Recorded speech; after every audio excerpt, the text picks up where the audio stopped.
حضرت ابو ہریرہ رضی اللہ تعالیٰ عنہ بیان کرتے ہیں، رسول اللہ صلی اللہ علیہ وآلہ وسلم نے فرمایا، مسلمان وہ ہے جس کی زبان اور جس کے ہاتھ سے مسلمان محفوظ رہیں، اور مومن وہ ہے جس سے لوگ اپنی جانوں اور مالوں کے بارے میں بے خوف اور پرامن ہوں۔ حضرت انس رضی اللہ تعالیٰ عنہ بیان کرتے ہیں، رسول اللہ صلی اللہ علیہ وآلہ وسلم جب بھی ہمیں خطاب کرتے تو فرماتے، جس شخص میں امانت نہیں اس کا ایمان ہی نہیں، اور جس شخص کا عہد نہیں اس کا کوئی دین ہی نہیں۔ حضرت عبادہ بن صامت رضی اللہ تعالیٰ عنہ بیان کرتے ہیں،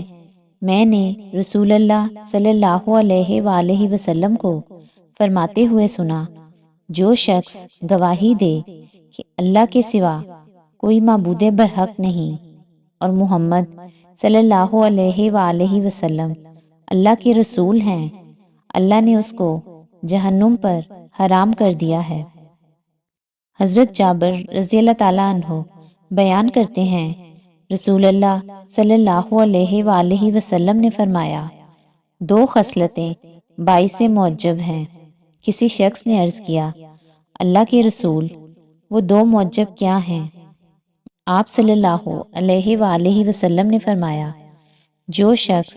اللہ کے ساتھ شرک کرتا ہوا فوت ہو جائے تو وہ جہنم میں داخل ہوگا، اور جو شخص اس حال میں فوت ہو کہ وہ اللہ کے ساتھ کسی کو شریک نہ بناتا ہو تو وہ جنت میں داخل ہوگا۔ حضرت ابو ہریرہ رضی اللہ تعالیٰ عنہ بیان کرتے ہیں، رسول اللہ صلی اللہ علیہ وآلہ وسلم نے فرمایا، جب تم میں سے